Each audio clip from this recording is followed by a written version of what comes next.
Welcome back to Replay of the Week. Special election edition. Normally we don't talk politics, and I would prefer that all politics stuff stays away from the line groups for Arc of War and the Discord for Arc of War.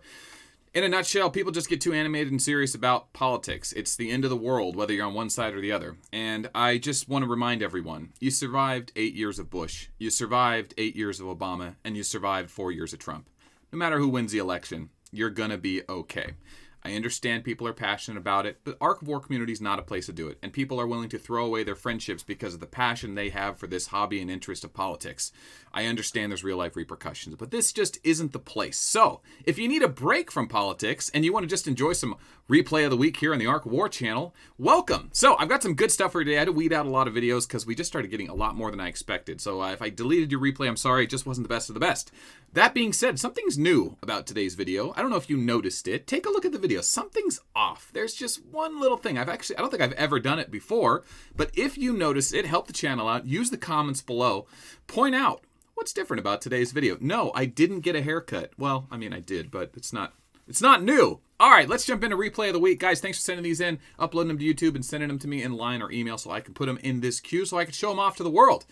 Let's start it off with Deranged versus Anakin. Now, this actually comes from when... I almost stopped the video. This actually comes from when Win and ZGL invaded the TN1 server. Now, obviously, it's been a couple weeks since this happened. Actually, it's been a month. So the tides have turned. A lot has changed. So it looks like Anakin and King are now on my server fighting our guild, and then my guild is moving to another server to make a new super guild. You might be asking, Melt, are you going to join the new super guild? And I say, I don't know. No one invited me, man. So I don't know. I hope so. I want to be in the new super guild. Guys, hit me up. You'd think of all the people I've interviewed and talked to and being in the top guild that I might have a say in this or I might have been involved in this. No, I'm... I don't know. I'm a bad guild member, man. Like I said, I'm just the talking head. I'm like the mascot. All right, so let's, I don't want to skip over this replay anymore. This is a black replay, and it's got the new AS. What does he see? New AS. Oh, the Assault Shield.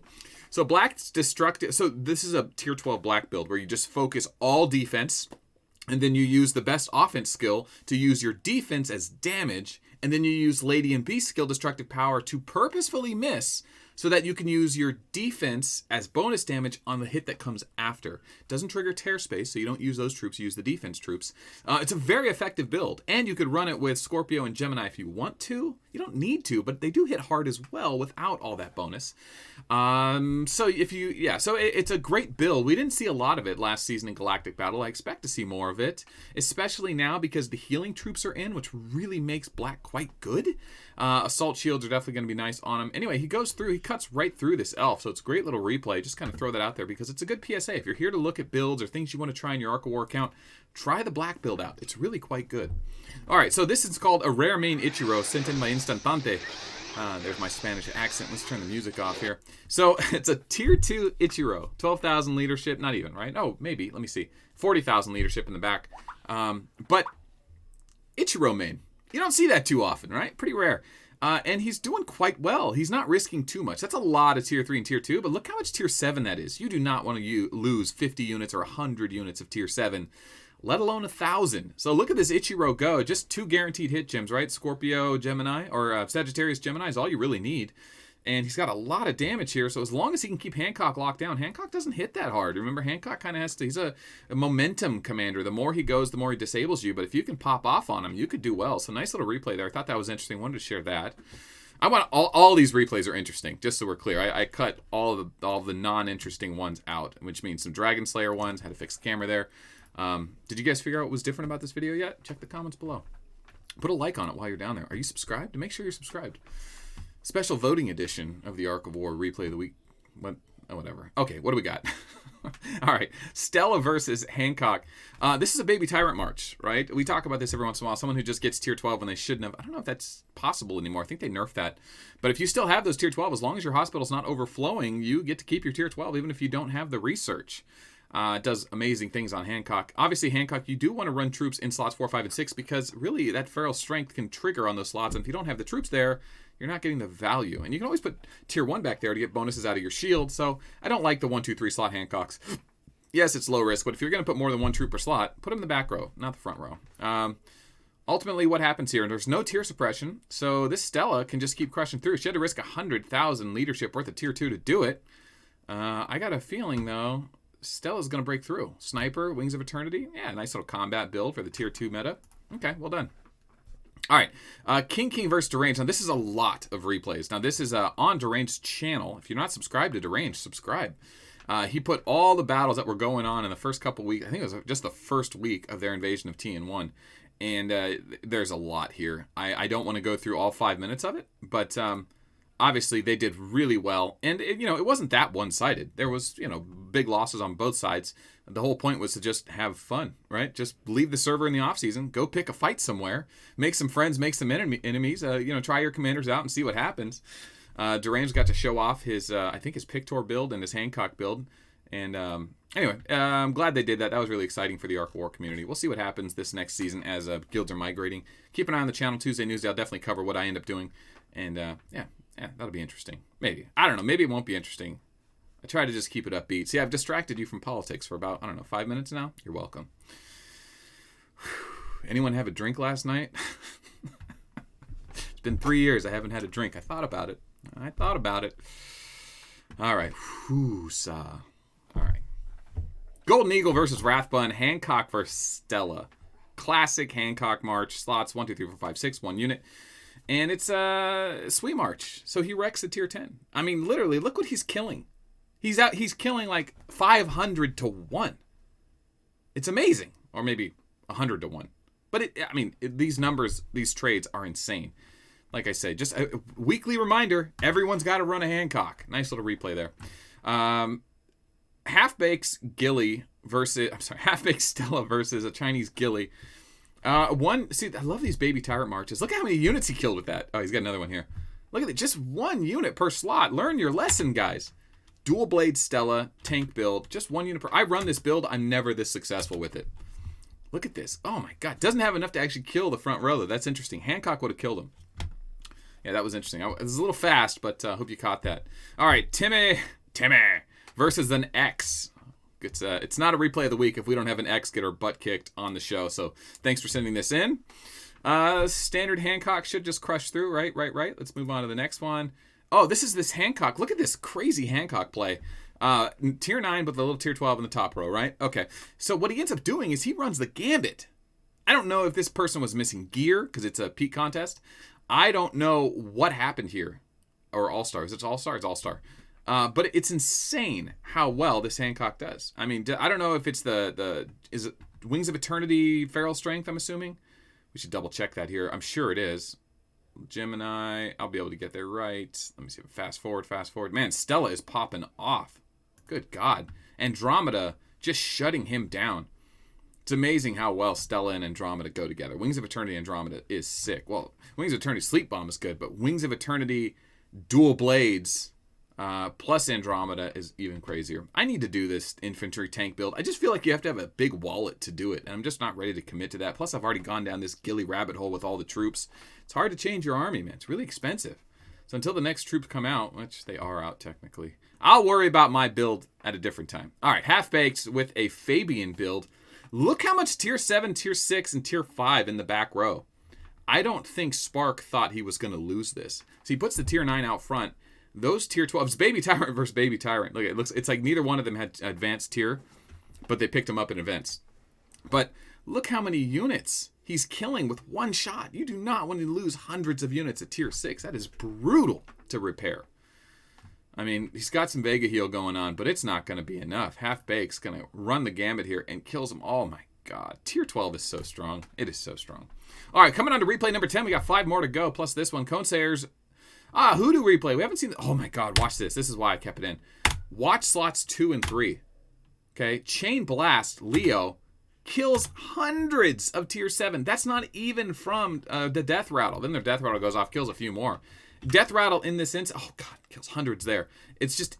It's an afterthought. Death Rattle has always been a win more move, but don't forget, Chain Blast is the same as Pictor's Sticky Bombs. It doesn't hit as hard, doesn't trigger as often, but it hits hard. Trigger that with the Leo, you're doing okay. But Hoodoo has always been the utility version of Pictor. Pictor just was underrepresented until Deranged came around, to be honest. Pictor's always been around, always been quite good. Penetration build makes him amazing. Tier 11 penetration, very good. Anyway, Colonel Hogan's Tier 12 tank build on Mysterious Warrior. Sagittarius double edge. Is it Wings of Eternity? I think he's got to run Wings of Eternity here, right? Okay, waiting for it. Wait for it. Love the tank build, man. Very powerful. Mysterious Wind. Ew, gross. He's using the Exis skill. 40% instead of 60%. Hits half as hard. It's trash. Colonel Hogan, this is trash. He probably has Wings of Eternity on his ghillie, though. That's usually what happens. But, I mean, amazing what he's done to this Rogers, right? And you're thinking, well, this Rogers doesn't have the right skills. No, he does. He has Menderbot, right? Menderbot's the skill right there. There it is.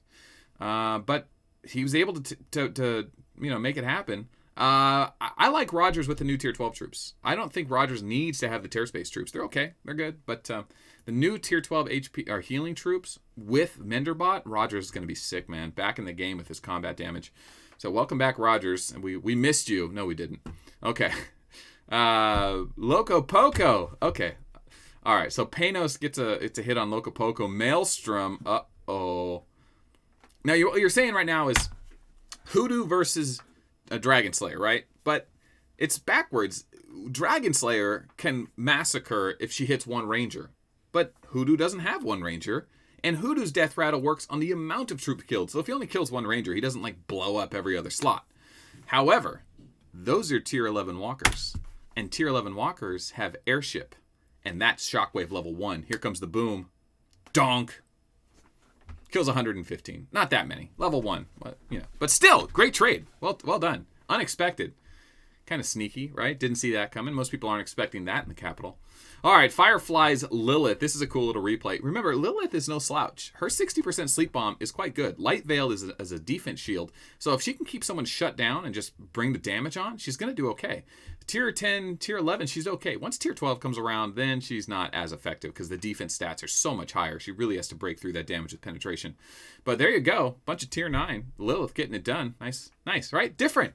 You don't see people maining Lilith. You can. I thought about it for a while. Project Lilith. I did a whole video series on it. Ultimately, with Tier 12, she just didn't hit hard enough. So I already said that. All right, moving on to the last replay. Oh, wait, one more. One more after this. Excuse me. All right, Fire's got a replay for you. Fire sends Flame on the TN1 server raid. All right, here we go. Versus Tron. Uh-oh, look at all those dead Yetis. Fire sacrificing Yetis, which is no big deal, really. They're not hard to repair, and they're easy to rebuild. Annihilator Ray, unfortunately for him, he's only getting to kill 6 at a time. He could have been killing a lot more, but Tron played it smart. 6 units per slot. It's enough to wipe out a max leadership army if he catches them just right. But also, he's not risking too much if someone sends an ignore tier suppression march. So, well done. Very crafty, smart play. All right, last replay, Hancock versus Dragon Slayer. Isn't that the story of the year? Hancock breaking through. This is longer, right? Yeah, so this is long learning curve. So I Liar 73 basically takes this guy to the clinic and tries to show him how to beat Hancock. This guy just can't figure out how to beat this Hancock. The answer isn't so simple, right? Well, one thing's for sure, you can use walkers, right? Use walkers against Hancock. That way you can avoid the Sui. Also, if you can find a way to defend yourself, right? So Cassiopeia, so he can't feral strength you. High dodge is nice. Shutting down his guaranteed hit is nice. There's a lot of ways around it. And I think some of these marches would have been okay, but this one was dead from the start. It just doesn't hit hard enough. Doesn't have the guaranteed hit. Doesn't have the thorn enough troops there for the thorns to really work. He could have just sent a bunch of tier 1 with Reinhardt, and this would have been just fine. It's not like, he's using Wings of Eternity. He's not using Steam Cannon, right? So, I think this is just, what does he end up doing? I think he sends one more march. Okay, finally, Rogers gets serious, or Lights gets serious, sends out 6 units of tier 12 with Rogers with Ether Gens and gets wrecked. Oh, that was embarrassing. Look, he's not using Sweet Gear, not much Sweet Gear. A little bit of Sweet Gear, which does help dodge quite a bit. Now, Rogers has to, oh my god, he kills him again. This poor Rogers. Hancock is so good. He's so good. But the guy keeps trying to answer everything with high tier. And finally, Rogers gets one. Finally. Why does he get it? Well, it doesn't show the whole replay here. Probably because the defensive stance starts triggering. Hancock doesn't have Steam Cannon. Rogers goes immune. Even though Hancock's softening him up, Hancock has no way to recover. Rogers takes the win. But great replay. Now, we've got to pick a winner. Who's winner replay of the week? Honestly, I'm giving it to iLiar73. I like this replay. He really put a lot into it. He made one long medley of it, and he took this guy to school. So shout out to the XNF Guild. I hope you guys with K&G are having a good time learning a lot and playing. That's it. My name is Melt. Thanks for watching Replay of the Week. I'll see you guys tomorrow for meme review. And did you guess what was different about the video? If you made it to the end of the video, I'm wearing an undershirt. I know, it's not that exciting, but I actually never wear undershirts. It's winter here in the northern hemisphere. And you know how cold it gets in California. I guess California can get cold. I guess it just depends where you live. I live outside of LA. Don't worry. The riots aren't going to affect me. I hope. All right. My name is Melt. Thanks for watching. Love your neighbor. And no matter what happens this election, you'll be all right. Just stay out of the major cities. Man, that's weird to say.